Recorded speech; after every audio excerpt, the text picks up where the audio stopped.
قال الله تبارك وتعالى في القرآن المجيد والفرقان الحميد إنا أنزلناه في ليلة القدر وما أدراك ما ليلة القدر. صدق الله العظيم وصدق على رسوله النبي الكريم. إن الله وملائكته يصلون على النبي يا أيها الذين آمنوا صلوا عليه وسلموا تسليما. محبت سے تمام احباب مل کر درود پاک پڑھیں. الصلاۃ والسلام علیک یا سیدی یا رسول اللہ وعلی آلک واصحابک یا سیدی یا حبیب اللہ. الصلاۃ والسلام علیک یا سیدی یا خاتم النبیین وعلی آلک واصحابک یا سیدی یا رحمۃ للعالمین. سب سے پہلے تو میں بھائی صاحب کو اور اسی طرح جناب اس گاؤں کی شان حافظ ارشد صاحب کو مبارکباد پیش کرتا ہوں کہ جنہوں نے ختم قرآن کیا، اور اسی طرح اس مسجد کی انتظامیہ کو کہ جنہوں نے اس محفل پاک کا اہتمام کیا اور بہت اچھے تحائف بھی پیش کیے. اللہ اس سب کو اپنے پاک بارگاہ میں قبول فرمائے. اس مختصر سے وقت میں میں چند ایک باتیں آپ کے سامنے پیش کروں گا. دعا ہے کہ رب ذوالجلال مجھے حق سچ بیان کرنے اور ہم سب کو اس پر عمل کی توفیق عطا فرمائے. میرے محترم اور مکرم بھائیوں، یہ آج کی رات بڑی رحمتوں والی رات ہے. یہ اتنی عظمتوں والی رات ہے کہ ساری امت کے گناہوں کے لیے یہ رات کافی ہے. ساری امت کے گناہوں کے لیے یہ رات کافی ہے. یہ اتنی رحمتوں بڑی رات ہے، اس کا نام ہی لیلۃ القدر ہے. اس کا نام ہی لیلۃ القدر ہے، شب قدر ہے.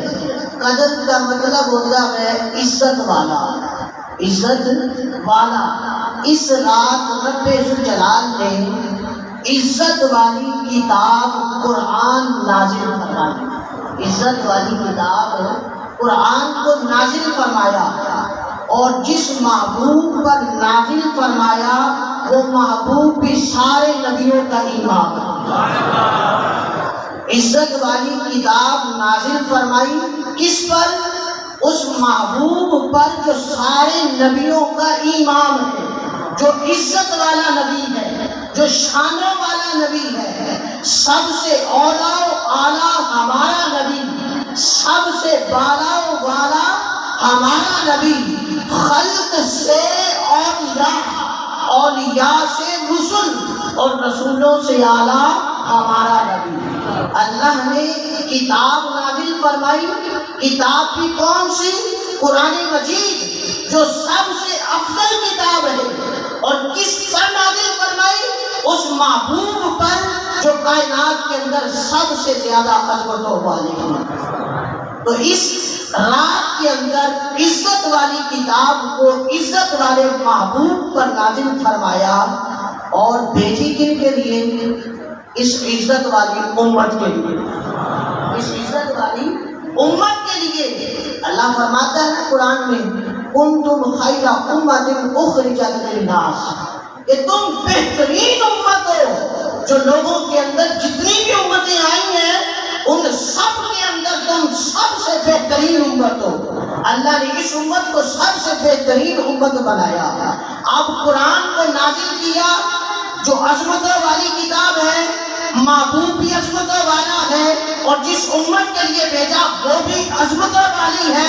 تو اللہ نے اس رات کا نام ہی قدر عزت والی رکھا. اللہ نے اس رات کا نام ہی قدر عزت والی رات رکھا. فرمایا انا انزلناہ فی لیلۃ القدر. فرمایا ہم نے اس رات کو، اس رات کے اندر قرآن کو، عزت والی عظمت والی کتاب قرآن کو نازل فرمایا.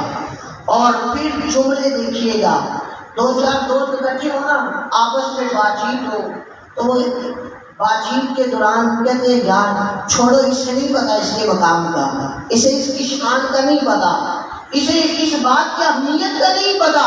تو اللہ تعالیٰ نے قرآن میں فرمایا وَمَا أَدْرَاكَ مَا لَيْلَةُ الْقَدْرِ، بات تمہیں اس رات کی عظمت کا پتہ ہی نہیں ہے کہ یہ رات کتنی عظمتوں والی ہے، کتنی رحمتوں بڑی رات ہے. فرمایا چلو میں خود ہی بتا دیتا ہوں کہ یہ رات کتنی عظمتوں والی ہے.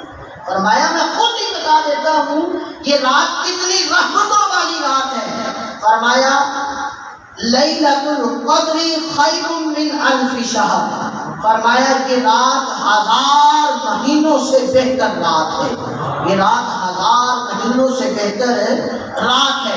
بندہ 1000 مہینے عبادت کرے نا تو 1000 مہینوں کی عبادت ایک طرف، اور اس رات کے اندر جب بندہ عبادت کرتا ہے نا تو اللہ فرماتا ہے یہ والی رات کی عبادت ان 1000 مہینوں سے بہتر ہے.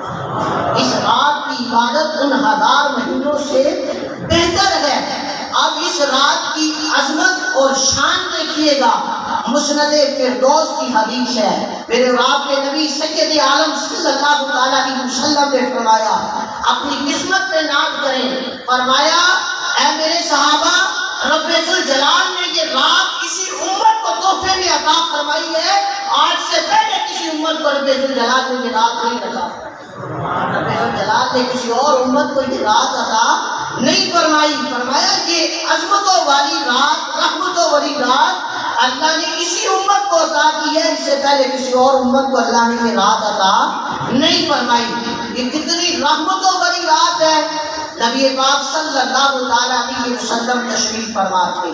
پچھلی امتوں کا ذکر ہوا تو یہ تذکرہ ہوا کہ پچھلی امتوں کی کسی کی عمر 1000 سال تھی، کسی کی عمر 1500 سال تھی. تو سید عالم صلی اللہ علیہ وسلم کے دل میں یہ خیال آیا کہ ان کی عمریں اتنی لمبی تھیں، 1000 سال، 1500 سال، پھر ان کی عبادتیں کیسی ہوں گی؟ اور میری امت کی تو عمر ہی تھوڑی ہے. کوئی 50 سال جیتا ہے، کوئی 70 سال، کوئی 80 سال، کوئی 100 سال جی لیتا ہے، لیکن یہ تو تھوڑی سی جو ہے وہ عمر ہے. اب میری امت کی تو پھر عبادت بھی تھوڑی ہوگی. ابھی دل میں یہ خیال ہی تھا کہ رب ذوالجلال نے آسمانوں سے جبریل امین کو یہ پیغام دے کے بھیجا. کہا جبریل جاؤ یہ پیغام لے کے جاؤ میرے محبوب کی بارگاہ میں. قرآن کی ایک آیت نہیں، 2 آیتیں نہیں، رب ذوالجلال نے قرآن کی پوری سورت نازل فرمائی اور کہا محبوب کو جا کے کہو کہ اس رات کے اندر جو عبادت کرے گا میں اسے 1000 مہینوں سے بہتر ثواب عطا فرماؤں گا. میں اسے 1000 مہینوں سے بہتر ثواب عطا فرماؤں گا. دن نہیں 1000 دن نہیں، کیا فرمایا؟ 1000 مہینوں سے بہتر ثواب عطا فرماؤں گا. اور نبی پاک صلی اللہ علیہ وسلم نے ارشاد فرمایا، بخاری شریف کی حدیث ہے کتاب الایمان، سید عالم صلی اللہ علیہ وسلم نے فرمایا من یقیم لیلۃ القدر ایمانا و احتسابا غفر له ما تقدم من ذنبه. اپنی قسمت میں ناز کرے اور حدیث کے الفاظ سنیے. فرمایا جس نے لیلۃ القدر کی رات قیام کیا، اللہ کے حضور سجدہ ریز ہوا، عبادت کی ایمان کے ساتھ، اخلاص کے ساتھ، رب ذوالجلال اس کے پچھلے سارے گناہ معاف فرما دے گا. رب ذوالجلال اس کے پچھلے سارے گناہ معاف فرما دے گا. غفر له ما تقدم من ذنبه، فرمایا اس کے پچھلے گناہ بخش دیے جائیں گے، وہ گناہ بخشوا کے جائے گا. اور اس رات کی اور عظمت بتاؤں، اس رات کی عظمت کیسی نرالی عظمت ہے کہ اس رات کے اندر تنزل الملائکۃ والروح، جبریل بھی آتے ہیں زمین پہ، جبریل بھی آتے ہیں زمین پہ، جبریل کے ساتھ فرشتے بھی آتے ہیں، جبریل کے ساتھ فرشتے بھی آتے ہیں. فرشتوں کا سردار جبریل خود بھی آتا ہے، فرشتے بھی آتے ہیں. کس کے حکم سے؟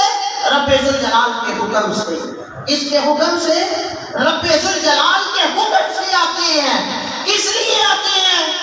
کہ جو اس رات کے اندر اندر قیام کرے، جو اس رات کے اندر رکوع کرے، جو اس رات کے اندر سجدہ کرے، جو اس رات کے اندر اللہ کا ذکر کرے، اپنی زبان کو اللہ کے ذکر سے کام رکھے، جو اس رات کے اندر مصطفیٰ جان رحمت صلی اللہ تعالیٰ علیہ وسلم پر درود پڑھے، اپنے آپ کو اللہ کی عبادت میں مشغول رکھے۔ حدیث کے الفاظ ہیں، رب ذوالجلال کے فرشتے جبریل امین علیہ السلام، اسی طرح جبریل کے ساتھ دیگر فرشتے اس بندے کے لیے مغفرت کی دعائیں کرتے ہیں، بندے کے لیے مغفرت کی دعائیں کرتے ہیں۔ میں کہتا ہوں کتنا خوش نصیب ہے وہ بندہ جو عبادت کرے اور فرشتے اسے دیکھ دیکھ کر اس کے لیے مغفرت کی دعائیں کریں، فرشتے اسے دیکھ دیکھ کر اس کے لیے مغفرت کی دعائیں کریں، کتنا خوش نصیب ہے وہ بندہ۔ اور ایک حدیث کے الفاظ ہیں، فرمایا اس قدر فرشتے زمین پہ اترتے ہیں کہ زمین پر پاؤں رکھنے کی بھی جگہ نہیں ہوتی۔ اللہ اکبر! اس قدر فرشتے زمین پہ اترتے ہیں کہ زمین پر پاؤں رکھنے کی بھی جگہ نہیں ہوتی۔ اور ایک روایت کے ایک حدیث کے لفظ ہیں، فرمایا کہ فرشتے اس رات اپنے آپ کو اللہ کی عبادت میں مشغول کرنے والے کے ساتھ مصافحہ بھی فرماتے ہیں۔ اس رات فرشتے اللہ کی عبادت کرنے والوں کے ساتھ، جو خوش نصیب اس رات عبادت کرتے ہیں، فرشتے ان کے ساتھ مصافحہ بھی فرماتے ہیں۔ اور سید عالم صلی اللہ تعالیٰ علیہ وسلم نے صحابہ کو مخاطب کیا، جب رمضان المبارک کا مہینہ آیا تو صحابہ کو مخاطب کر کے فرمایا، میرے صحابہ تم میں ایک عظمتوں والا مہینہ آ گیا ہے، ایک عظمتوں والا بابرکت رحمتوں والا مہینہ آ گیا ہے، اتنی رحمتوں والا مہینہ کہ جب پہلی رات آتی ہے فتحت ابواب السماء، کہ آسمانوں کے دروازے کھول دیے جاتے ہیں، اتنا رحمتوں والا مہینہ کہ جب پہلی رات آتی ہے تو جنت کے دروازے کھول دیے جاتے ہیں، وَغُلِّقَتْ أَبْوَابُ الْجَحَنَّمِ، جہنم کے دروازے بند کر دیے جاتے ہیں، اتنا رحمتوں والا مہینہ آ گیا ہے۔ فرمایا سنو میرے صحابہ، اس مہینے کے اندر ایک ایسی رات ہے جو 1000 مہینوں سے زیادہ افضل ہے، جو 1000 مہینوں سے زیادہ افضل ہے۔ اور پھر آگے روایت کے لفظ دیکھیے، حدیث کے لفظ دیکھیے کتنے جھنجھوڑنے والے ہیں۔ فرمایا جو اس رات اپنے رب کو راضی نہ کر سکا، اس رات جو اپنے رب کو راضی نہ کر سکا، جو اس رات اپنے آپ کو اللہ کی عبادت میں مشغول نہ کر سکا، اپنے آپ کو اللہ کی عبادت میں مصروف نہ کر سکا، اس رات محروم رہ گیا۔ فرمایا رب کعبہ کی قسم، وہ اس رات کے اندر جو محروم رہ گیا وہ ہر نیکی سے محروم رہ گیا۔ اس رات جو محروم رہ گیا وہ ہر نیکی سے محروم رہ گیا۔ فرمایا میرے صحابہ یہ رات عظمتوں والی رات ہے، اور اس میں ایک رات ایسی بھی آتی ہے جو رحمتوں والی رات ہے، جو اس رات محروم رہا وہ ہر نیکی سے محروم رہا۔ اور جس نے اس رات قیام کیا تو گویا کہ غفر لہ ما تقدم من ذنبہ، رب ذوالجلال اس کے گناہوں کو معاف فرما دیتا ہے، رب ذوالجلال اس کے گناہوں کو معاف فرما دیتا ہے۔ اور پھر اس کے بعد یہ سلسلہ رحمتوں کا، یہ اللہ کی انوار و تجلیات کا سلسلہ کب تک رہتا ہے؟ فرمایا مغرب سے لے کے طلوع فجر تک، مغرب سے لے کے طلوع فجر تک یہ سلسلہ جاری رہتا ہے۔ مغرب سے لے کے طلوع فجر تک، صبح صادق تک یہ فرشتوں کی دعاؤں کا اور فرشتوں کی جو رحمتیں مغفرتیں اللہ سے وہ دعائیں کرتے ہیں، یہ سلسلہ مغرب سے لے کے طلوع فجر تک جاری رہتا ہے، طلوع فجر تک جاری رہتا ہے۔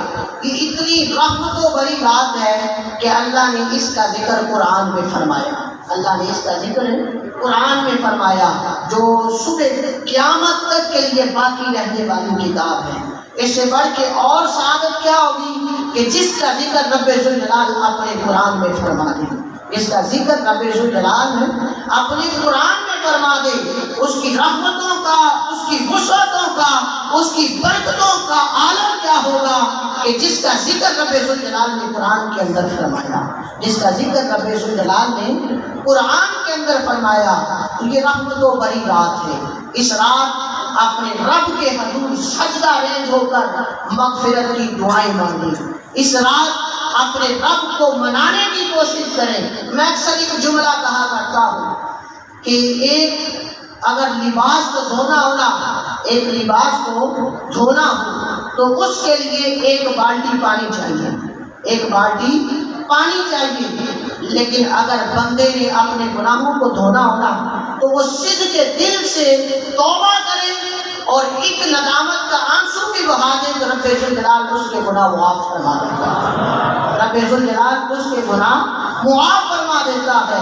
وہ تو کہتے ہیں تائب من الذنب کمن لا ذنب لہ، فرمایا او میرے بندے آجا ایک بار توبہ تو کر، میں تیری توبہ کو قبول بھی کروں گا اور تیری توبہ قبول کر کے تجھے ایسا کر دوں گا کہ گویا کہ تو نے ساری زندگی کوئی گناہ کیا ہی نہیں، گویا کہ ساری زندگی تو نے کوئی گناہ کیا ہی نہیں۔ تو صدق کے دل سے اپنے رب سے التجائیں کریں، معافی مانگے، اپنے رب کو راضی کریں۔ یہ نہ ہو کہ اس رات کو ہم عبادت کر لیں اور پھر اس کے بعد پھر اللہ کی نافرمانیاں کریں، اس کے بعد پھر نبی پاک صلی اللہ علیہ وسلم کی جو ہے باتوں پہ عمل نہ کریں۔ نہ، اس رات صدق کے دل سے توبہ کریں اور یہ عہد کریں کہ ہم آئندہ کے لیے اپنے رب کو راضی رکھیں گے، اپنے رب کے محبوب کو راضی رکھیں گے۔ جب تک یہ زندگی ہے اللہ اور اس کے رسول کے احکامات کے مطابق گزاریں گے۔ اللہ کریم ہم سب کو عمل کی توفیق عطا فرمائے۔ اللہ کریم اس عظیم رات کی رحمتیں ہم سب پر، امت مسلمہ پر نازل فرمائے، اور اللہ کریم اس عظیم رات کی رحمتیں بالخصوص فلسطین کے مظلوم مسلمانوں کی مدد فرمائے۔ آمین بجاہ نبی الامین۔